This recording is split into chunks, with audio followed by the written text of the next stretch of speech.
The clock struck 2:30 p.m. sharp when President Ibrahim Traoré of Burkina Faso stepped into the Oval Office. 15 minutes, that was all the White House had allotted. Enough for a polite handshake, a photo, and a generic pledge of friendship. Nothing more. But Traoré hadn't come for pleasantries as he passed through security. No one noticed the small golden USB drive tucked into his chest pocket. It wasn't electronic, just a symbolic casing, a vessel holding something far more dangerous than technology: truth. Inside were documents showing that over the past 50 years, trillions of dollars in Africa's natural wealth, gold, diamonds, oil, lithium, been extracted, that only 3% had returned to the continent. And Traoré was going to show it to the most powerful man on earth. Rain tapped steadily against the bulletproof glass as U.S. President Michael Harrington sat behind the resolute desk, scanning his schedule. Next, he asked. His chief of staff, Elaine Matthews, didn't look up from her tablet. Burkina Faso, President Ibrahim Traoré. You've got 15 minutes, right? The young soldier president. French intelligence says he's making noise. Gold mines, nationalization, populist nonsense. Matthews added cautiously. CIA flagged the meeting. He requested it directly, through unofficial channels. They suspect an agenda. Harrington scoffed. They all have agendas. Send him in. The doors opened. No entourage, no translator, no briefcase full of talking points. Just Ibrahim Traoré, in his olive uniform, worn clean but unadorned. His posture was straight, his gaze calm, disarming in its steadiness. President Traoré, Harrington said, standing. Welcome to the White House. Traoré shook his hand firmly. Thank you for receiving me, Mr. President. I won't waste your time. They sat. You finding Washington agreeable? Harrington asked, easing into scripted small talk. I am, Traoré replied. What strikes me most is the contrast. The wealth on display here, its purpose, its origin. It reminds me of the relationship between our continents. Harrington's smile tightened. That wasn't on the script. Well, we've always supported African nations through aid, through development programs. Respectfully, Mr. President, Traoré interrupted. I'm not here for aid. He reached into his jacket and placed a small golden object on the table. Do you know what this is? Harrington eyed it cautiously. A gift. No, said Traoré. It's made from the first gold processed by Burkina Faso's national mining company. After we took our resources back, he opened the USB casing and pulled out a microchip. From another pocket, he retrieved a slim tablet, inserted the chip, swiped, then slid it across the desk. What am I looking at? Harrington asked. The truth, Traoré said. The screen displayed charts, maps, ledgers. This report tracks 5 decades of resource extraction from Africa. The total value, the companies involved, the routes, the beneficiaries. Swipe, and hear how much came back, in the form of taxes, employment, infrastructure, equity. Pause. 3%, Mr. President. 3. For every $100 taken, only 3 returned. Harrington frowned. These figures feel curated. Our companies build roads, hospitals. The data includes all of that, Traoré said coolly. The methodology was peer-reviewed by economists from Harvard, Oxford, and Cape Town. It's all in the appendix. Harrington leaned back, unsettled. I understand your frustration. But what do you want the U.S. to do about historical economic relationships? I'm not here to talk about history, said Traoré. I'm here to talk about tomorrow. Another swipe. New screen. This is a forecast. A simulation of what happens if African nations unite and renegotiate resource contracts or nationalize them altogether, like we did. Harrington watched as the data changed. 0.76% of rare earth minerals gone from global supply chains, 82% of diamonds cut off, gold shortages shaking currency markets, lithium disruptions crippling electric vehicle production. The color drained from his face.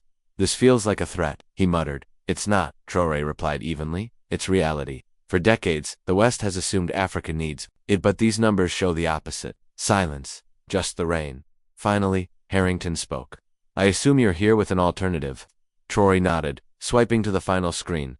We call it the Sankara Accord, named after our martyred revolutionary. A new model for resource partnerships, African control, Western collaboration, shared wealth. The document outlined it all. Transparent terms, profit sharing, local ownership, Western access, but not dominance. This isn't just my idea, Traoré said. I've spent the past year meeting with 23 African leaders, quiet diplomacy, all of them committed in principle. You coordinated this? Harrington asked, stunned. We control over 90% of the resources your economy needs, said Traoré. And for the first time, we're ready to speak with one voice. Harrington looked at the man in front of him, 36 years old. A former captain with no conventional diplomacy training, and realized he was staring at the architect of a geopolitical earthquake. Why bring this to me directly? He asked. Why not the UN? Traoré's expression softened, just slightly. Because we know what happens when African leaders challenge global interests too loudly. They disappear, or their countries fall into chaos. Coup, sanctions, intervention. Always for our own good. He let that hang. I came here because America has a choice. Be the first Western power to embrace this shift or the last to face it. The room was still. Rain, steady as a heartbeat, tapped the glass. Harrington finally exhaled. You've given me a lot to consider, President Trory, but I can't commit to anything of this scale in a 15-minute meeting. Of course not, said Trory, standing. I only needed 15 minutes to make you understand the scale. He gestured to the tablet. The full report is in there, and identical copies are scheduled to be delivered to Congress, major media outlets, and global economic forums in 24 hours. You have until then to prepare your response. A pause, then a faint, almost amused smile. This isn't a power play. Mr. President, it's the end of a game that's gone on far too long. Extended his hand. I look forward to your answer. As the handshake concluded, President Harrington couldn't resist one last question. The security scan should have flagged that tablet and drive. How did you get it in? Trory's smile returned, slow and unreadable. Mr. President, he said calmly, when your people have survived generations of exploitation, you learn how to be. With that cryptic answer, he turned and walked to the door. President Trory, Harrington called, his voice tinged with unease. What if we don't agree? What if we resist this coalition you're building? Trory paused, one hand on the doorknob. 3 months ago, he said quietly, Burkina Faso nationalized its gold mines. Everyone predicted collapse. But today, those mines are thriving, managed by our own engineers, enriching our own communities. The world warned us, threatened us, expected us to fall. We did not.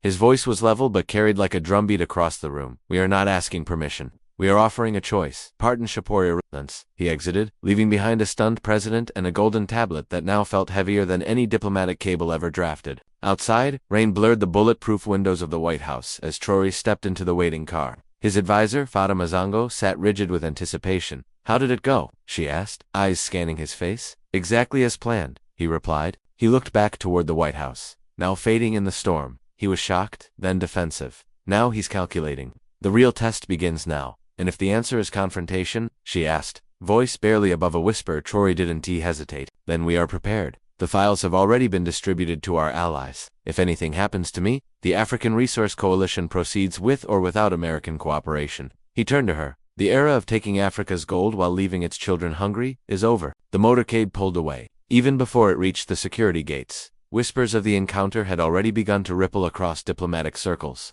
In Addis Ababa, Abuja, Dakar, and Kinshasa, African leaders waited by secure lines. In Paris, London, and Beijing, economists and analysts scrambled to make sense of the implications. 15 minutes in a silent office had set fire to a centuries-old global order. 24 hours later, Trory sat in his Washington hotel suite, eyes fixed on the scrolling chaos of international news feeds. Markets tumbled, mining stocks collapsed. Speculative investors jumped ship. On the table before him, a phone rang. President Trory, came the familiar voice of Michael Harrington. We've reviewed your proposal. I won't insult you by calling it anything less than a seismic shift. We need to talk. Not for 15 minutes. I'm sending Air Force One, Camp David.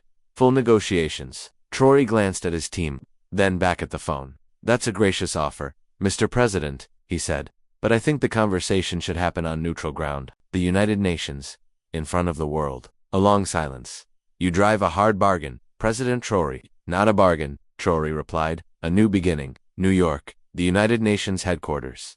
Security was tight. Delegates flowed into the building from every corner of the planet. Tensions ran high. But at the center of it all was a man who, just days earlier, had been dismissed as a rogue nationalist. Now, he was rewriting the rules. In the main chamber, 23 African nations sat as one block. Across from them, the economic giants United States, China, Russia, the European Union waited in brittle silence. President Harrington entered last, flanked by his economic and security advisors. He nodded once at Trory, this time with something closer to respect. The Secretary-General took the podium. We are gathered to discuss a proposal that could reshape our world. President Trory, you have the floor. Trory rose. I speak not only for Burkina Faso, he began, but for a united Africa for generations. Our lands have fueled the wealth of distant empires. That ends today. Behind him, massive screens lit up with the title, the Sankara Accord. His voice did not waver. First, all resource contracts will be renegotiated to ensure at least 60% of profits remain in the country of origin. Second, raw materials will no longer be exported without processing. All value-add stages must take place within African borders. Third, technology transfer is non-negotiable. No more permanent dependency. Fourth, environmental destruction will face real penalties, not fines hidden in footnotes. Fifth, we propose a Pan-African infrastructure fund. sustained by a portion of all resource revenues for roads, power, education, and industry, for our future. He looked across the room. We are not begging, we are offering a fair contract, not charity justice. What followed was 3 days of negotiation behind locked doors. Voices were raised, threats issued, lobbyists fought bitterly to claw back ground. On the third night, President Harrington requested a private meeting. You've done the impossible, he admitted. You've unified a continent, and forced the rest of us to listen. Trory met his gaze. It wasn't me, it was math, it was history, it was inevitable. Harrington sighed. We're prepared to sign if there's room for transitional terms, a 5-year timeline, gradual shifts in revenue share, phased industrial rollout. The principles, Trory said, are not negotiable, but we understand implementation takes time. Show me the details. That night, a deal was reached. At the signing ceremony, Trory stood beneath the flags of the world. Cameras broadcast his words to every corner of the planet. Today is not a finish line. It is a beginning, a realignment of respect, a recalibration of truth. He turned to the camera, eyes burning with clarity. To the youth of Africa, this is not a dream. It is the product of unity, of strategy, of self-belief. Never again will we export our wealth and import poverty. He stepped back as the first signatures were etched onto the Sankara Accord, outside in the streets of Ouagadougou, Kinshasa, Nairobi, and beyond. Fireworks lit up the sky. Africa had spoken, and this time the world was listening.